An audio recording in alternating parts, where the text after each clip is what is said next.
We have an important advantage in our procedure. We can easily replace the penile implants. So if the patient can't afford the hydraulic penile implant now, we suggest a flexible one for a year or 2 or 3. Many patients are happy and satisfied with it. If you want to change and install the hydraulic penile implant later, it's a simple process.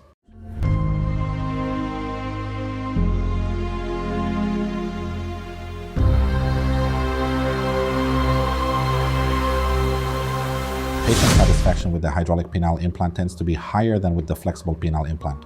Both the patient is happy, but patient satisfaction after the flexible penile implant is 96%. It implies that 4 out of every 100 patients may not be entirely happy. In the case of the hydraulic penile implant, however, we can assert it to be around 99.9 or 99.8 out of every 1,000 patients. 2 may not be satisfied, as there are several considerations. Firstly, we cannot deny that the hydraulic penile implant provides us with a more physiological erection or something close to natural, both in the erect and flaccid states. In the erect state, the cavernous body is filled with blood. Therefore, when I create a vacuum and fill it with fluid, it will undoubtedly be closer to what is naturally present than when it is solid. There is no doubt that by creating a tube and filling it with a saline solution, I have achieved something closer to what the creator has designed. In contrast, the materials used in traditional penile implants are primarily silicone and metal, which marks the first distinction. The other distinction is that the flexible penile implant needs to have some flexibility so that I can wear it and my clothes. However, this flexibility can be bothersome during intercourse as it might slip. On the other hand, the hydraulic penile implant does not require such flexibility because when I inflate it, it remains firm without needing any additional flexibility. The stiffness and stability of the hydraulic penile implant, contrary to expectations, are stronger than those of the flexible penile implant because it does not possess any degree of flexibility. Additionally, the stability of the hydraulic penile implant is higher as it firmly holds the organ from the inside, unlike the flexible penile implant, which may have less stability.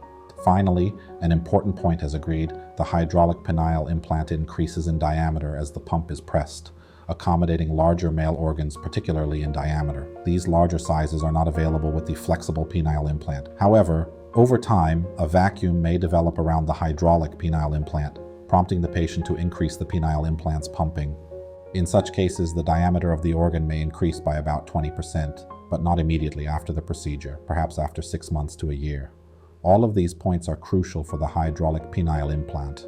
Finally, a critical point is that when the penile implant relaxes, it remains in a relaxed position, allowing the patient more freedom in dressing and no need to change their dressing habits. When the hydraulic penile implant deflates, it becomes very comfortable. All these are advantages of the hydraulic penile implant over the flexible penile implant. But this does not mean that a patient who uses a flexible penile implant cannot lead a happy married life without any issues. Certainly, it is our duty to convey the image with the most safety and neutrality. Just because one thing has an advantage over another does not imply that the other thing is bad.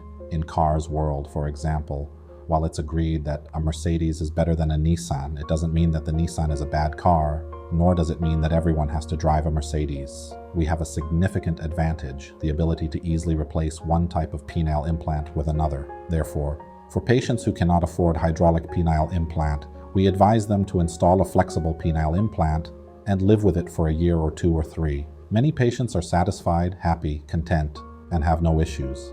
If you decide at any time to change and install the hydraulic penile implant, it is a very simple process.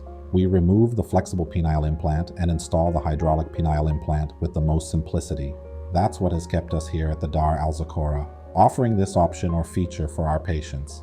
When I advise the patient to install your flexible penile implant, I tell them to live their married life happily without any issues. When you want to switch to the hydraulic penile implant, I will deduct all the money you paid in the first operation from the second one. This way, you haven't lost any money. In fact, you were reserving the operation with us, benefiting from these months or years.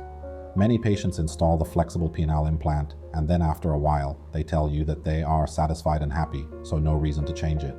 This doesn't mean that the hydraulic penile implant is superior, and everyone must necessarily install it, not the flexible penile implant. Both are good, but honesty requires me to tell you which one is better, honestly and without any personal interest, unlike what many people say.